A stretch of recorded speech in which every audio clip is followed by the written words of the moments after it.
নালিশটুকু করতে পারি না। আজ আমরা সহ্য করে করে করে করে এই অবস্থায় চলে গেছি। সহ্য করা যদি মানুষের ধর্ম হবে, তবে কেন শুধু এক প্রকার মানুষের সহ্য করবে? টলারেন্স টলারেন্স টলারেন্স, সব টলারেন্স কি কেবল সনাতনী? সব টলারেন্সই কেবল হিন্দু?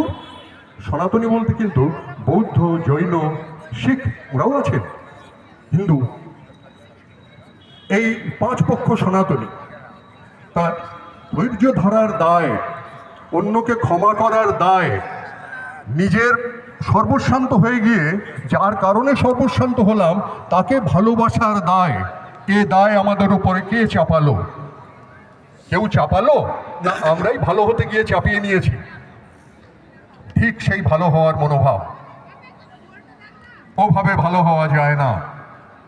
বেঁচে থাকার একটাই উপায়, একটাই উপায়, শক্তি সংগ্রহ এবং সেই শক্তির প্রয়োগে निस्संदिग्ध। डरना किससे है? अगर आप कहेंगे कि नहीं, अगर हम कुछ करने जाते हैं तो पुलिस वाले हमारी सहायता नहीं करते। एक चीज और बताती हूं, पुलिस वाले पब्लिक सर्वेंट होते हैं। पब्लिक मतलब जनता, सर्वेंट मतलब नौकर। वो हमारे ही पैसों में पलने वाले हमारे नौकर चाकर हैं। उनसे डरना क्यों है जब संविधान आपको अधिकार देके रखा है? Right for equality, right for freedom, right for education, संविधान ने आपको अधिकार दिया है। फिर डर किससे रहे हैं? अपने रक्षक से। अगर अपने रक्षक से हम डर गए तो वही हमारा भक्षण कर जाएंगे। आप उसकी प्रतीक्षा में हैं। डरना नहीं है। डरना उस दिन जब आपने अपने आप को लगे कि नहीं मैंने कोई गलत किया है। अगर आप गलत नहीं है तो फिर डरना क्यों है और किससे डरना है?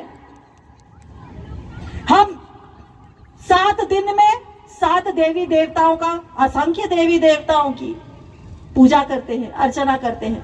लोगों ने 33 कोटि को 33 करोड़ बता दिया। आपकी जानकारी के लिए बता दूं, यह कोटि हिंदी शब्द में प्रकार के लिए भी बोला जाता है। तो उसमें हम लोग विभक्त हो गए। पहले हम लोगों को वर्ण व्यवस्था में बांटा गया। इस वर्ण व्यवस्था से पूर्व क्या था? जो भी मनुष्य जिस कार्य को कर सकता था, जिसमें उसका एक्सपर्टाइज होता था, उसको उस घर का बोला जाता था, उसको वो वर्ण दिया जाता था। धीरे धीरे समाज व्यवस्था ने हम लोगों को वर्ण में बांट दिया। ब्राह्मण, क्षत्रिय, वैश्य और शूद्र। मैं जानना चाहती हूं, आप लोगों को बताना चाहती हूं, हमारे शरीर में भी 4 वर्ण व्यवस्थाएं हैं। क्या हम कभी किसी को अलग कर सकते हैं? शूद्र जो धरती से जुड़ा है, जो धरती से जुड़ा है वो आपके शरीर का पैर का हिस्सा है। वैश्य जो वाणिज्य देखता है, मेंटेनेंस का कार्य देखता है, राशन, धन, संपत्ति, इन सब की व्यवस्था देखता है, वो हमारा मध्य प्रदेश हमारा पेट है। क्षत्रिय जो रक्षा करता है वो हमारे दोनों बाहु हैं, भुजाएं हैं।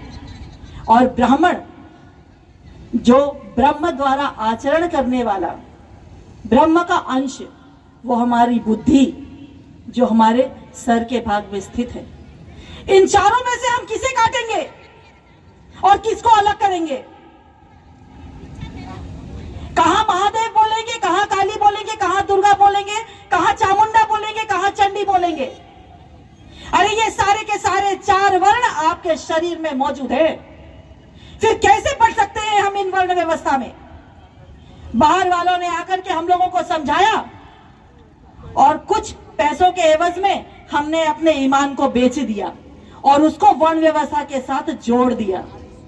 और उसके बाद आज आपस में लड़ रहे हैं, मिट रहे हैं, कट रहे हैं। आज एक मंदिर में जाओ, दूसरे मंदिर में जाओ, बाहर से ही राम राम जी हो जाता है। लेकिन जब कोई मुसीबत आती है, मन्नत मांगो, बलि चढ़ाओ। अरे बलि उस अबला पशुओं की हम करते हैं जो सामने में हमारे चांडाल आते हैं, दैत्य आते हैं, असुर आते हैं, हम उनके सामने समर्पण करते हैं। धिक्कार है ऐसी जिंदगी को, लानत है ऐसे जीवन को जो हम चाह करके भी अपने आप को बचाने के लिए असमर्थ पा रहे हैं।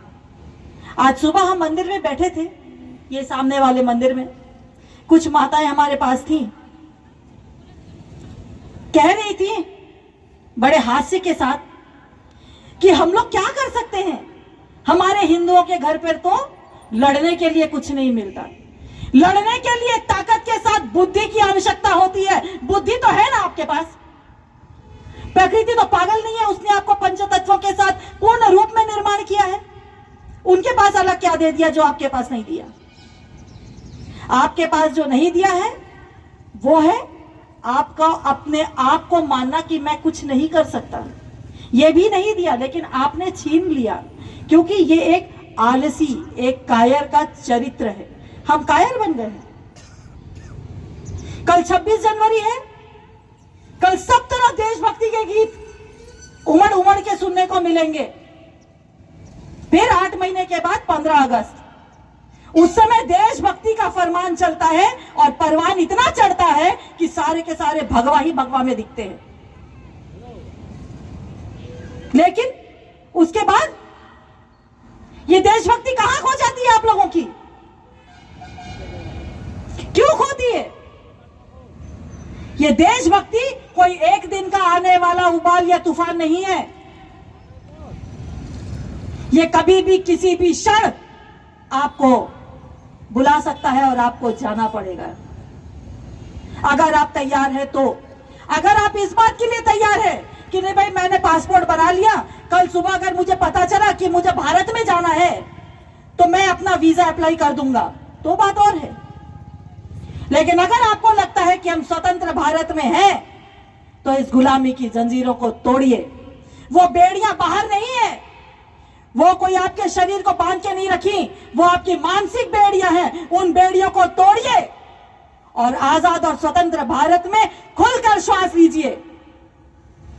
कोई आतताई आता है आपकी बहन बेटी को छूने के लिए तो दूर, नजर उठा के देखने के लिए भी तो आपको कोई हथियार की आवश्यकता नहीं है। ऊपर वाले ने 5 उंगलियां सही सलामत दी है।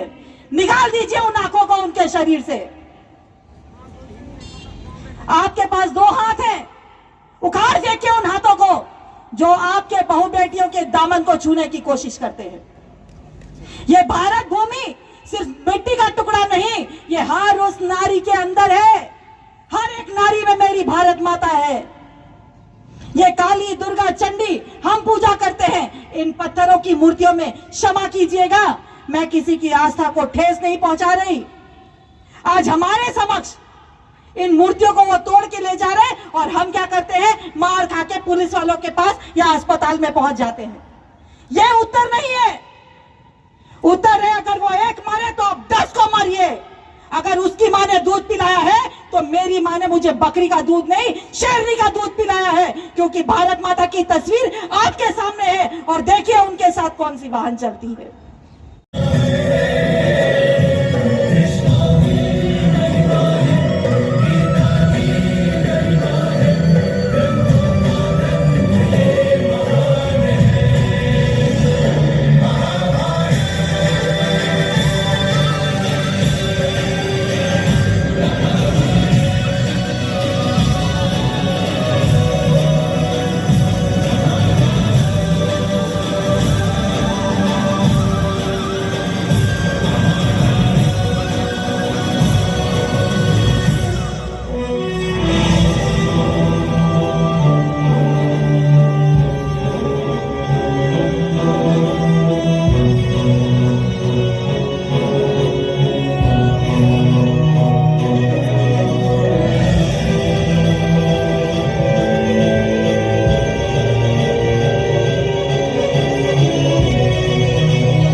बहुत खूब, तालियों से उत्साह।